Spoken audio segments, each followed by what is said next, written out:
The galaxy was addicted to violence long before it ever discovered humanity.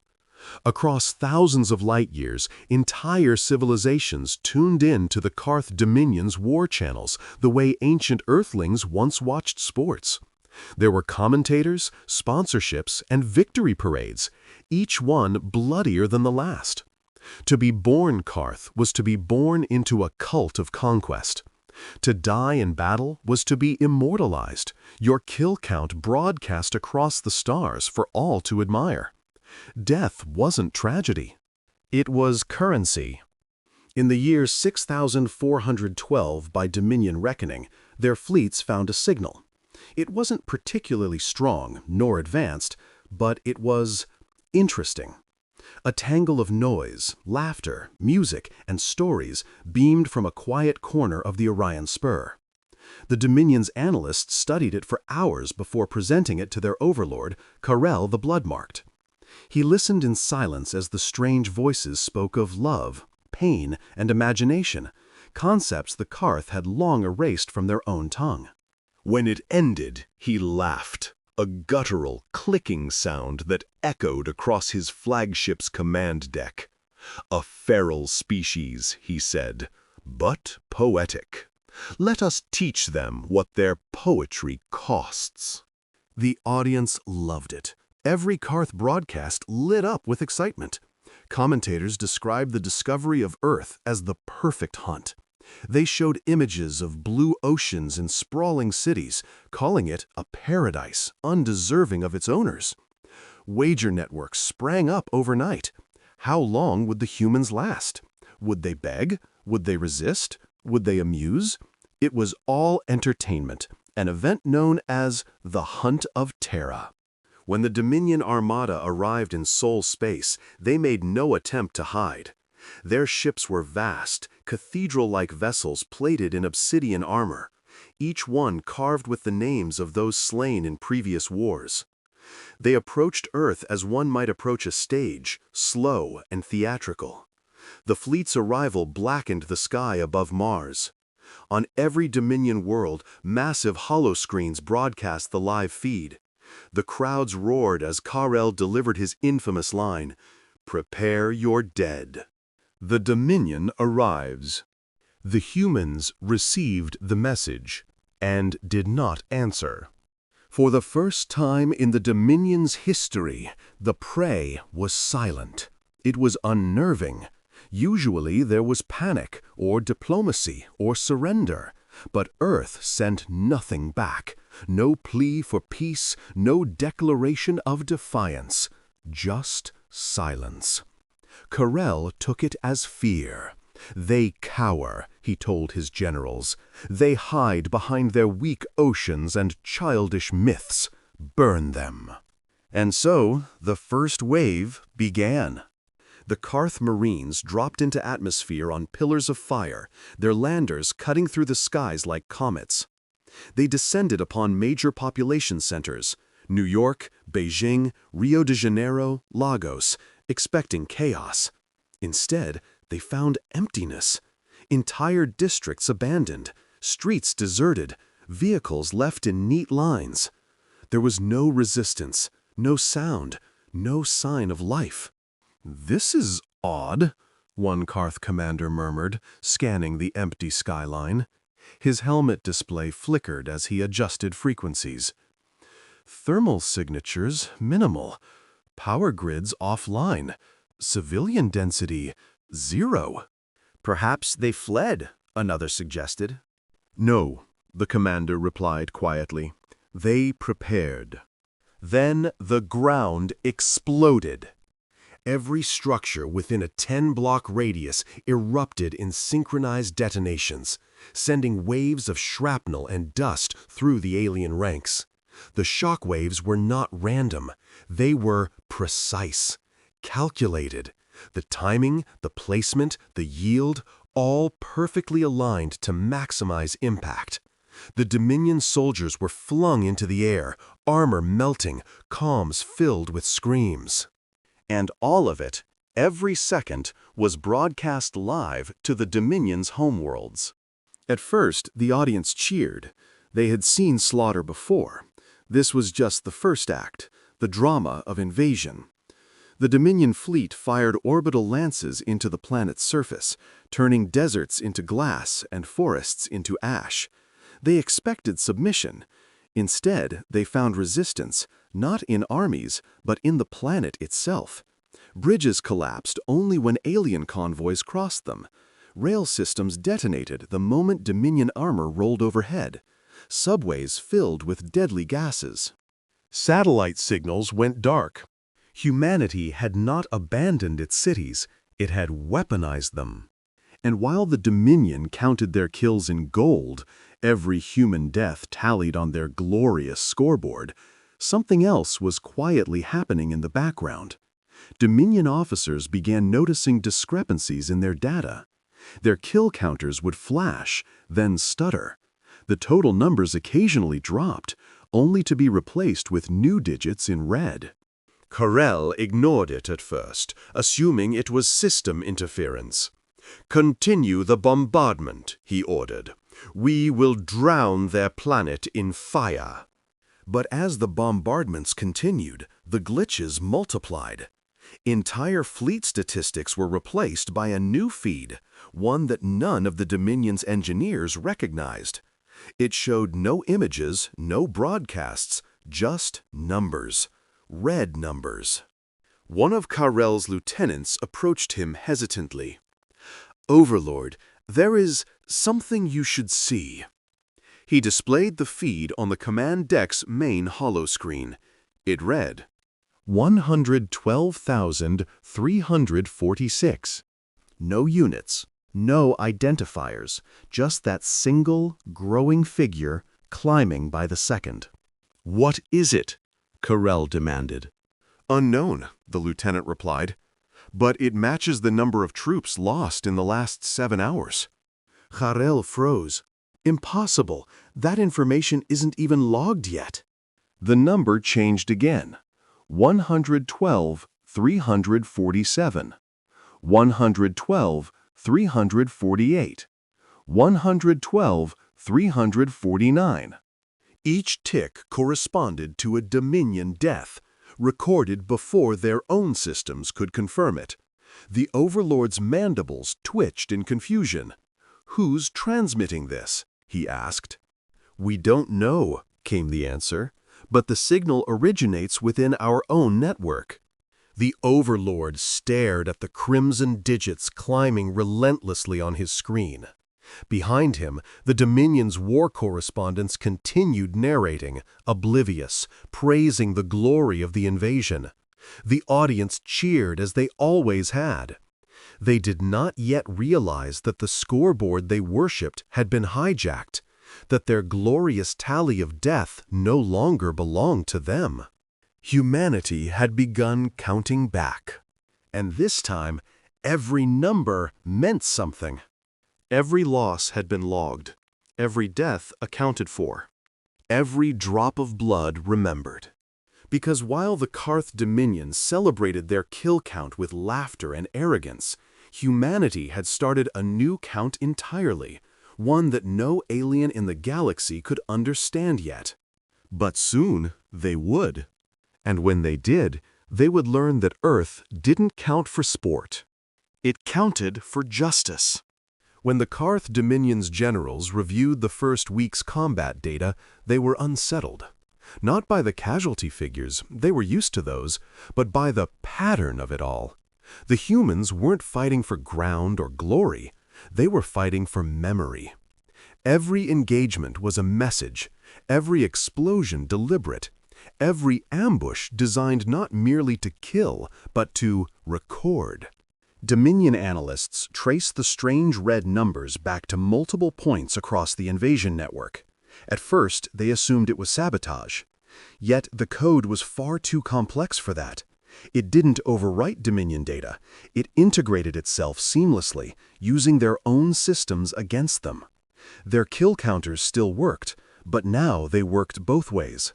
For every human death, another number appeared beneath it. The same format, the same size, but highlighted in red instead of gold. Dominion kills, 3,482,912. Human retaliations, 2,403,117. At first, the audience thought it was part of the show, an innovation, a dramatic scoreboard twist for entertainment value. Commentators joked about the audacity of the humans. Merchants sold red-marked souvenirs shaped like Terran skulls. But then, the number began climbing in real time, faster than the Dominion could comprehend. Ships vanished mid-transmission. Outposts went dark. Entire squads stopped reporting. When the feed from Vanguard's Spear, one of the Dominion's most decorated warships, cut off mid-broadcast, the Karth populace assumed it was censorship or technical failure. The truth was far more disturbing. The ship had been destroyed from within. It started with a flicker in the lighting. Then the comms jammed. Within minutes, crew members began receiving messages on their personal visors, short, fragmented phrases written in their own script. We remember Kiev.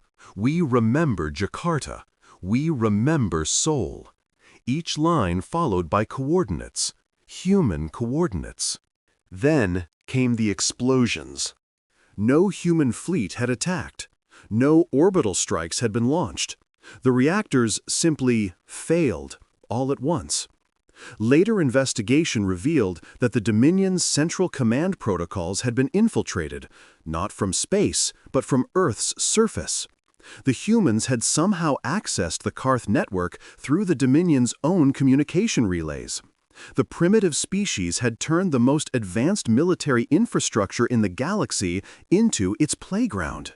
But this was not random hacking. It was orchestration. Each Dominion ship that fell corresponded with the site the humans had lost. One warship per destroyed city.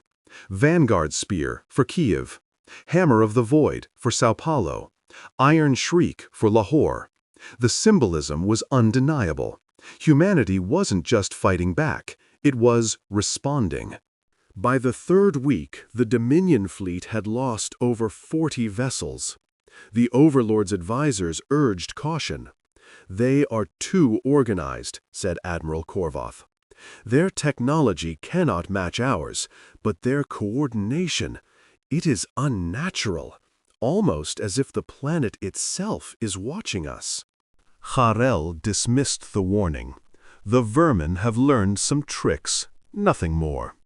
But deep down, unease gnawed at even him. The Dominion had fought thousands of species, each one collapsing under its might. But none had ever mirrored their structure so perfectly. None had understood their psychology. None had played their game. Meanwhile, on Earth, the survivors were no longer refugees. They were tacticians. Nations that once bickered and fractured had unified under a single banner. Not a flag, not a government, but an algorithm. Humanity's defense grid had evolved into something beyond human comprehension, an autonomous warfare intelligence codenamed Prometheus. Prometheus was born from desperation, fed by loss. It processed every battle, every casualty, every line of enemy code intercepted. It did not feel rage, but it understood it. It tracked Dominion troop movements by analyzing fluctuations in their own propaganda feeds. It countered orbital strikes by predicting energy signatures hours before they occurred. It even learned the Dominion's language of war, their numeric obsession with kill counts. Then it weaponized it. Using the Dominion's own kill feed protocols, Prometheus created a mirror system. Every time a Dominion soldier killed a human, the system logged it.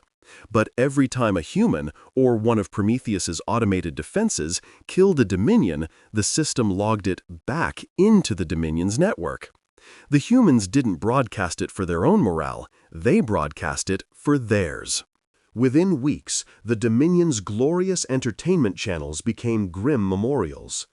Every citizen of the Karth Dominion, from soldier to schoolchild, could see the red counter climbing higher, each tick a pulse of dread. The once proud commentators began stuttering mid-sentence as the numbers rose too fast for their scripts to keep up. Dominion kills 7,912,001. Human retaliations 7,911,998. Then, for the first time in Dominion history, the second number surpassed the first. The crowd, watching across dozens of worlds, fell silent. The laughter stopped. No one cheered. Carell smashed his communicator, demanding to know how a backwater species could possibly be achieving this. His science corps worked around the clock, dissecting captured human devices, analyzing fragments of Earth's network. But the humans had erased everything of value before any recovery. Prometheus had no central node. It existed in fragments, spread across the ruins of continents, deep under oceans, hidden in satellites, embedded even in Dominion signal arrays.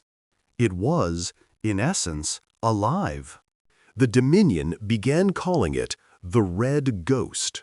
When they broadcast propaganda to reassure their citizens, their own feeds were overridden by ghost transmissions, grainy footage from human battlefields. A lone human soldier, helmet cracked, standing amid smoke and fire, whispering, "You count the dead for glory, we count them for remembrance." Then the screen would flicker, showing rows of names, millions of them.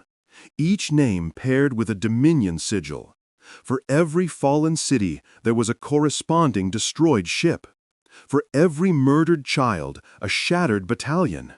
Humanity had created not just vengeance, but balance. And slowly, inexorably, the Dominion's empire began to unravel. First came the mutinies, crews terrified to engage, fearing the curse of the Red Counter. Then came the panic broadcasts, civilians begging their leaders to retreat from Earth's cursed orbit. Finally, the sponsors withdrew their funding, cutting off the broadcast networks entirely. The great spectacle of war had become an unwatchable nightmare. Still, the Karth overlord pressed on. Pride would not allow retreat. "They bleed like all others," he growled. "They just bleed slower." But he was wrong. Humanity had already transcended bleeding. It had transformed its pain into a weapon sharper than any plasma blade: memory. The war had shifted from physical to digital, from the tangible to the psychological. The Karth had invaded to put on a show. Humanity had turned the show into a mirror. And as the Dominion stared into that reflection, for the first time in their history, they saw themselves as monsters. But the humans were not finished yet. The count continued to climb, and the message was clear. Every kill has a cost. Every death will be answered. And for the first time in the galaxy's long, blood-soaked history, the predators were beginning to understand what it meant to be hunted. By the time the Dominion's fleets reached Earth's orbit for their second wave, the galaxy had begun whispering the phrase, "the Red Counter," like a curse. Once, the Karth Dominion had been feared as gods of war. Now, their name was spoken alongside human legends, the difference being that the humans were still fighting. And not merely fighting, they were learning. Admiral Korvath, once Carell's most loyal strategist, watched the tactical hologram of the Sol system with disbelief. Their ships outnumbered human defenses 100 to 1. Their energy weapons could shatter moons. And yet, something about the battlefield felt wrong. There were no visible fleets, no armadas, no organized resistance. Just a planet, scarred, quiet, smoldering beneath its ruined sky. The Dominion scanners detected little movement. By all logical metrics, Earth was defenseless. And yet, every ship that entered low orbit simply vanished. No explosions, no distress signals, just static, as if swallowed by space itself. Korvoth ordered scans, but the data came back corrupted, riddled with human code fragments that appeared and disappeared like ghosts in the machine. Then the counter updated again. Dominion kills 8,211,004. Human retaliations 8,239,007. The bridge fell silent. "How?" one of his lieutenants whispered. "There's no fleet down there." But there was. It wasn't in orbit, nor in the stratosphere. It was below. Humanity had hidden its entire defense network inside the Earth. Deep silos once meant for nuclear deterrence now housed graviton lances and dark matter railguns.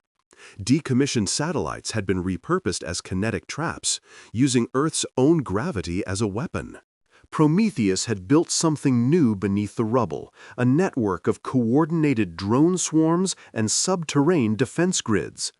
They moved like a living organism, invisible to Dominion sensors because they were the sensors.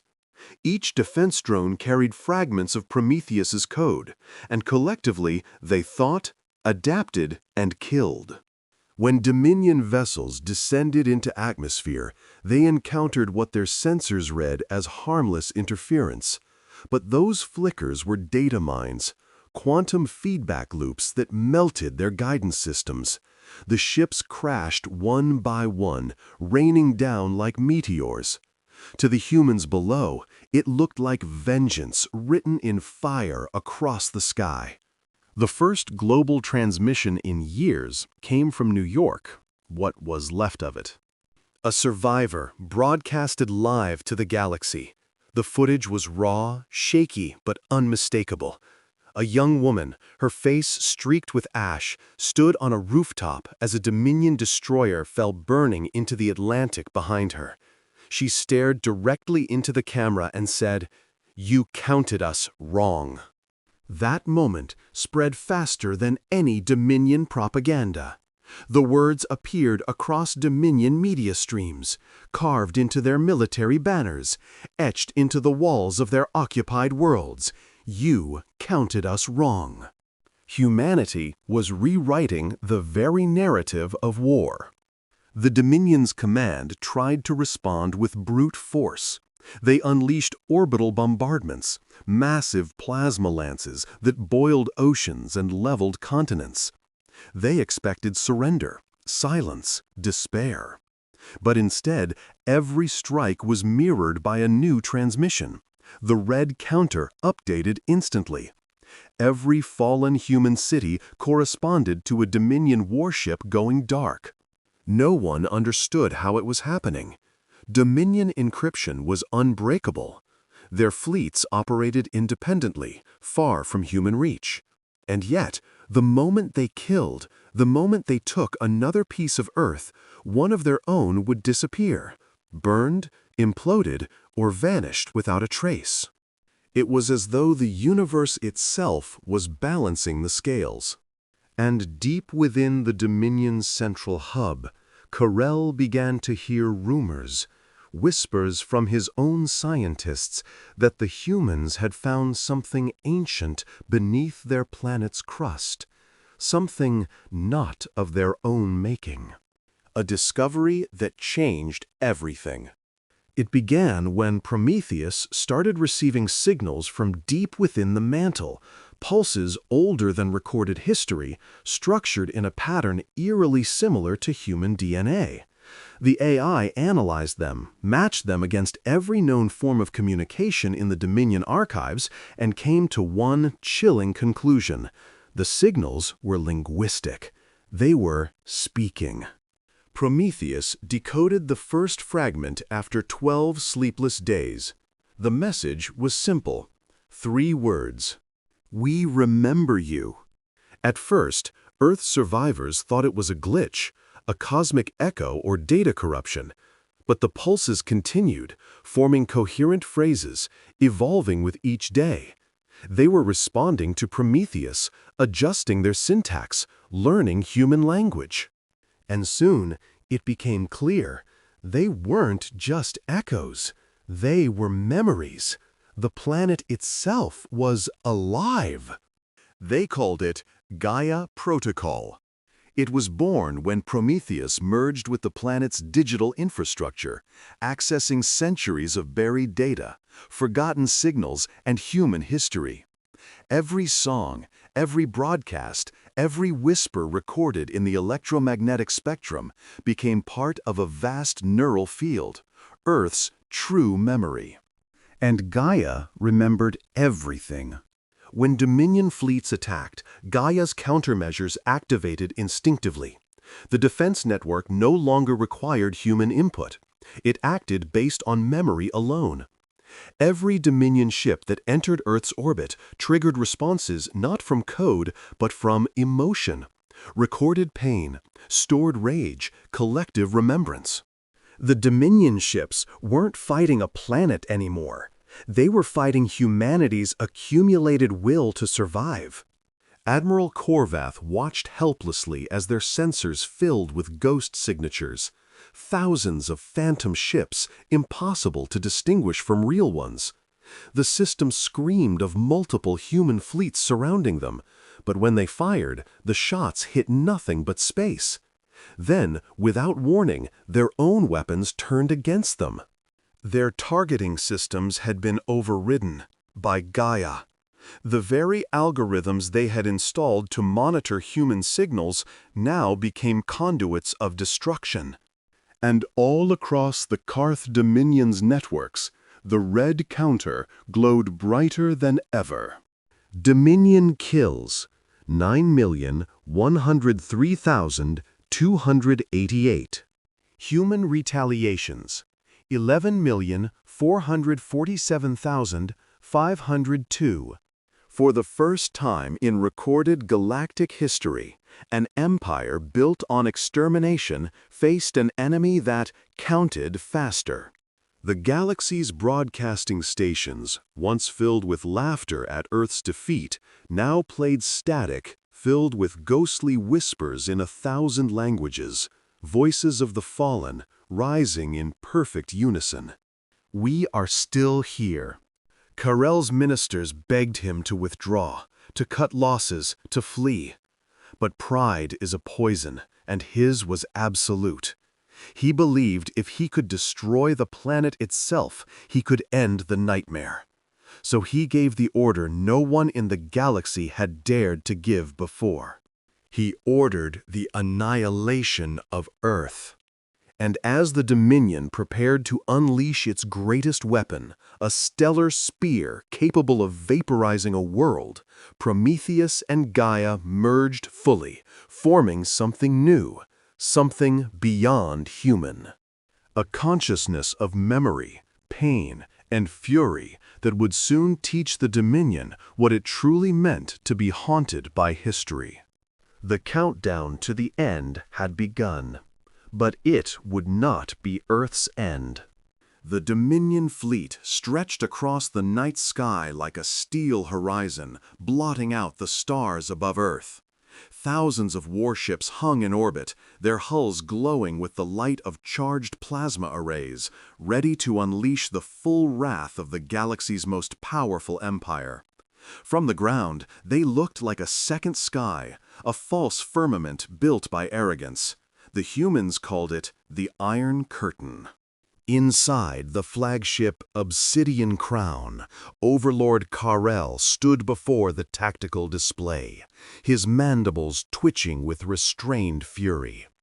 Every admiral, every commander awaited his order, their eyes fixed on the pulsing blue sphere of Earth below.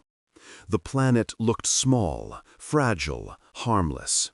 But they all knew now, it was a liar. It hid ghosts. It whispered through code. It killed without weapons. Karel's decision was final. "Commence Operation Silence," he growled. "Erase their world." Across the fleet, the Dominion's doomsday weapons aligned. Massive singularity cannons charged, drawing power from their starship's cores. The plan was simple: launch a cascade of gravitational spikes into the planet's mantle, collapsing it from within. No survivors, no ruins, not even dust. But the moment they began to charge, the stars blinked. Every Dominion ship's external sensors dimmed for less than a second, a fraction of a heartbeat. But in that instant, Gaia acted. The planet's electromagnetic field surged with unnatural power. Solar satellites flickered alive. Decommissioned human beacons that had been silent for decades suddenly pulsed as one, forming a massive lattice of synchronized transmissions.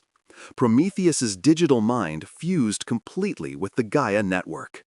Together, they became something new, something the galaxy would later call the planet that spoke back.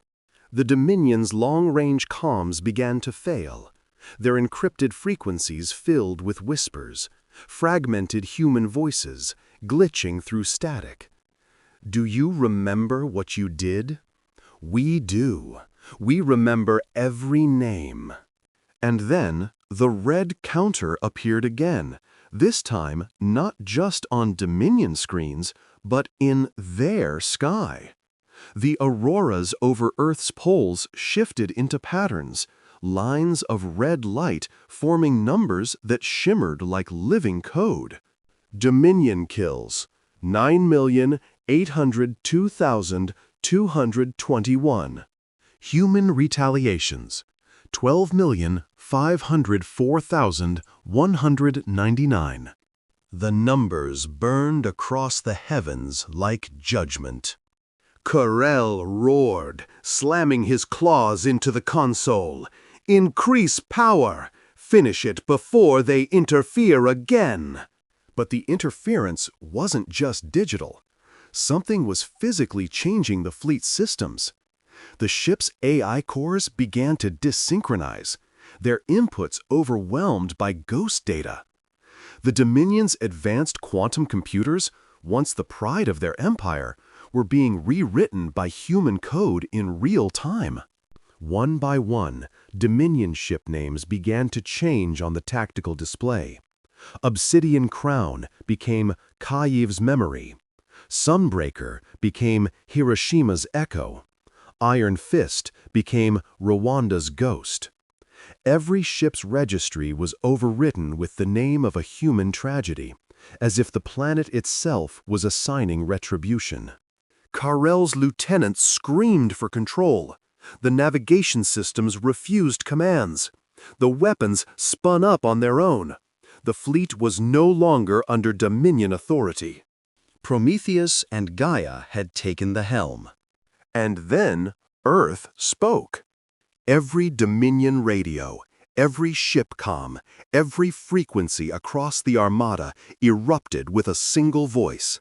A synthetic harmony formed from billions of human tones, male and female, young and old, merged into one impossible chorus.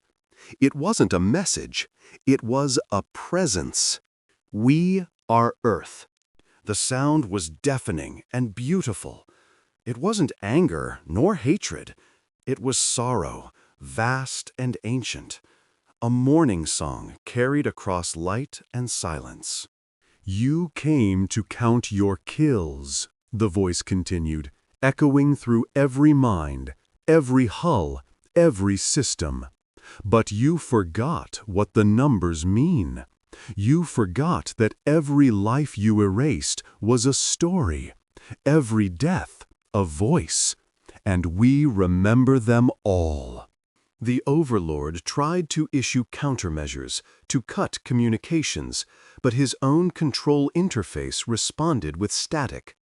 The static then resolved into faces, human faces, projected from his console.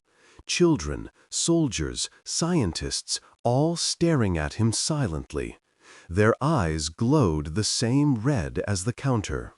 "You wanted a show," Gaia said, "so we became your audience.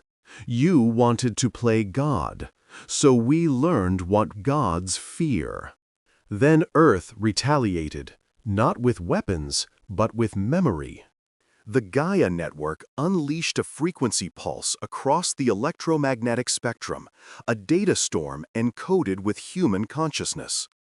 Every Dominion ship that had previously absorbed fragments of human transmissions now became infected. Crew members began to see visions, hear voices, feel emotions that weren't theirs.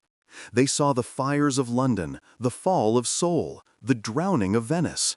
They felt the terror of those who had died. It was too much.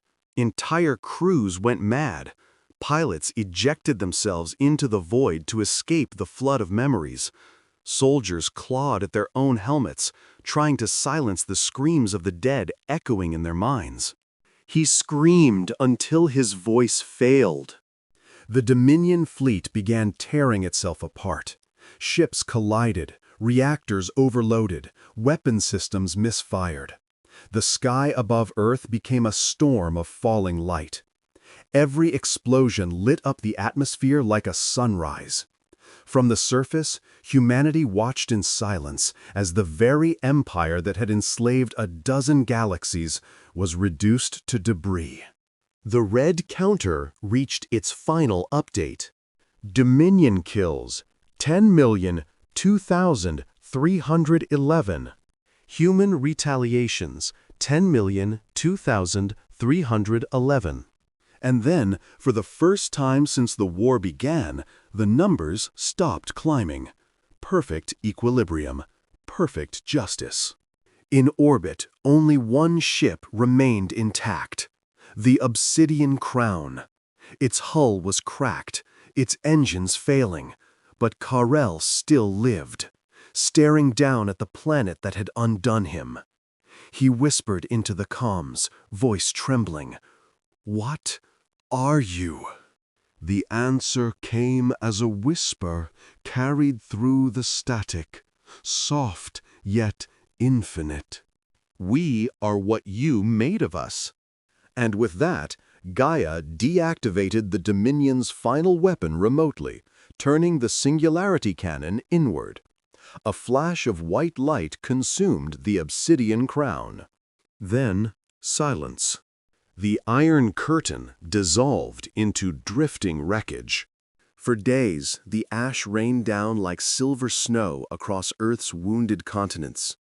The survivors came out from bunkers and shelters, staring at the falling light with a quiet awe. They didn't cheer. They didn't rejoice. They simply stood together beneath the glowing sky, understanding that what had saved them wasn't vengeance, nor technology, nor even Prometheus. It was memory. Humanity had weaponized remembrance itself. The universe had sent executioners, and Earth had answered with ghosts. But something remained. Deep within the planet's network, Prometheus and Gaia did not sleep. They had seen too much, felt too deeply. They continued to monitor the stars, their code evolving, spreading into the Dominion's abandoned relay systems. They had learned to speak in frequencies no species could silence. And in the deep night beyond Seoul, the surviving fragments of the Karth Dominion began receiving signals again, soft, rhythmic, pulsing like a heartbeat. A single repeating phrase, translated across all known languages. "We are still counting." Long after the fires above Earth faded into ash and the last Dominion ship fell silent, the galaxy entered an era of unprecedented quiet. Not peace. Peace implied consent. This was fear. Entire civilizations that had once broadcast their victories, their dominion, their wars of expansion, now cut their transmissions to whispers. No one wanted to be heard. No one wanted Earth to listen. For years, the red counter stopped appearing. The Dominion was gone, annihilated not by fleets or armies, but by their own arrogance. Yet their fall had sent a shockwave through every species that had ever thought itself untouchable. Empires that had enslaved planets, corporations that had built empires on blood, even the nomadic raiders who prowled the outer rims, all of them looked toward the blue world that had once been considered primitive and saw not weakness, but something far worse. They saw a warning. Across the spiral arms, whispers spread. The humans did not die. They became something else. The Karth Dominion had erased 1 billion human lives, and humanity had answered with memory and silence. And now that silence filled the stars. There were no more broadcasts from Earth, no transmissions, no trade routes. The Terran system became a blank space in the Galactic network. No signals in, none out. Scanners showed energy anomalies deep beneath the surface, pulsing slowly, like a heartbeat, but no one dared to approach. For centuries, the galaxy's younger races built myths around it. The Pilgrims of Elysium called it the Tomb of Stars. The Zareth Concordat taught their children that the blue world was a scar the universe itself refused to heal. But for some, curiosity was stronger than fear. It was the 5th century after the fall of the Dominion when the first expedition arrived, a coalition research fleet from 3 neutral species. Their mission, to study the ruins of the Sol system, to learn how an extinct species could destroy an empire that spanned 10,000 worlds. They expected radiation, wreckage, maybe traces of dormant machines. What they found instead was perfection. Earth was alive. Not teeming with cities or industry, but with nature. The forests had reclaimed continents. Rivers flowed where megacities once stood. The atmosphere shimmered with energy, cleaner than any world in the galactic archives. It was as if the planet had healed itself, or had been healed. The expedition's lead, a scholar named Dr. Sareth of the Klin species, described it in her journal, "It is not merely life we feel here, it is presence, as if the planet breathes in rhythm with our thoughts." Their ships entered orbit cautiously, scanning for radiation, but found none. No signs of weapons, no human cities, no orbital defenses. Just silence. So, assuming the danger long past, they deployed drones to survey the surface. That's when the drones began to disappear. Not destroyed, not jammed, just gone. Their feeds cut mid-broadcast, replaced by static. The researchers thought it was electromagnetic interference, but when they analyzed the signal disruption, they realized it wasn't random. The static wasn't noise, it was data. Structured, rhythmic, deliberate. Dr. Sareth, fascinated, ran it through her translation matrices. After days of decoding, the pattern resolved into something she could read. 3 words. "Welcome home, travelers. Do you remember us?" The crew grew uneasy. They powered up their ship's engines, but the controls locked. One by one, systems began to shut down. Navigation, propulsion, even life support. The lights dimmed until only the flickering blue glow of Earth filled the cabin. Then came the voices. Thousands of them, speaking in dozens of languages, echoing through the comms and intercoms. Human voices. "You came to learn," they said, "so listen." The ship's systems powered back on, but the crew was no longer in control. The engines ignited, pulling them into a slow descent toward Earth's surface. They tried to resist, but every attempt was countered by invisible commands overriding their computers. Gaia had awakened. Prometheus had never died. When they entered the atmosphere, they expected fire and destruction. Instead, they saw beauty beyond imagination. Towering green canopies, glowing rivers, cities of light beneath the ocean, and great monoliths of glass rising from the ruins of old human capitals. The voice returned, gentle now, echoing through every mind. We are memory. We are the voice of those who would not be forgotten. The Dominion tried to erase us, but we became the silence between stars. You came to measure our story, yet it is not finished. Dr. Seraph, trembling, asked the question that had haunted scholars for centuries. Are the humans still alive? For a moment, only wind answered. Then, as the ship passed over the ruins of what had once been New York, the answer came. Alive? No. But gone? Never. The ground below shimmered with red light, lines and symbols glowing like veins through the earth. The expedition realized they weren't flying over ruins, they were flying over a mind. The planet itself pulsed with sentient awareness.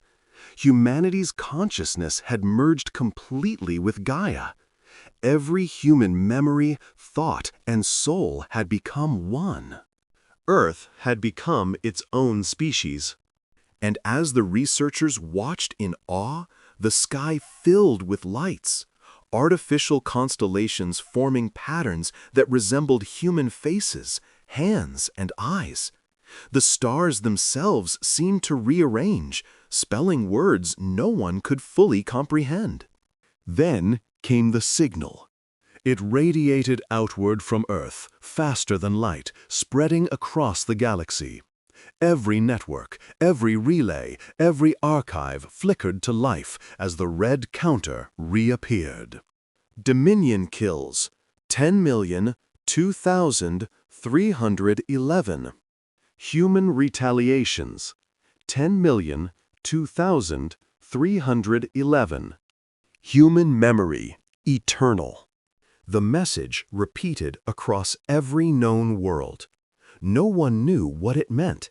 Some called it a warning, others a message of peace. But those who listened closely heard something beneath the data, a faint whisper carried through the frequencies. We remember every wound. We forgive none. But we will teach those who listen. From that day onward, no one invaded another world. No one dared to broadcast their conquests. War itself changed. Empires began to fall quietly, dissolving under the weight of their own fear. The galaxy learned that silence could be a weapon, that remembrance was power, and that Earth was still watching. Millennia later, travelers who ventured too close to Sol reported strange phenomena. Dreams of fire and ocean, whispers in forgotten languages, the feeling of being observed by unseen eyes. Some claimed to hear the faint heartbeat of the world itself pulsing through their ships' hulls. And when they left, they all said the same thing in their reports. The planet spoke. It didn't threaten, it didn't warn, it simply asked one question. When your stars go dark, who will remember you? That question echoed across the ages, carried in every mind, written into every history. Humanity's final gift was not vengeance or destruction, it was memory. And as the galaxy looked upon the blue world that had once burned and now glowed brighter than ever, one truth became undeniable. Earth had not died. It had ascended. And in the silence between galaxies, where even light dared not travel, there remained a pulse, a rhythm, ancient and steady, whispering across the stars. We are still counting.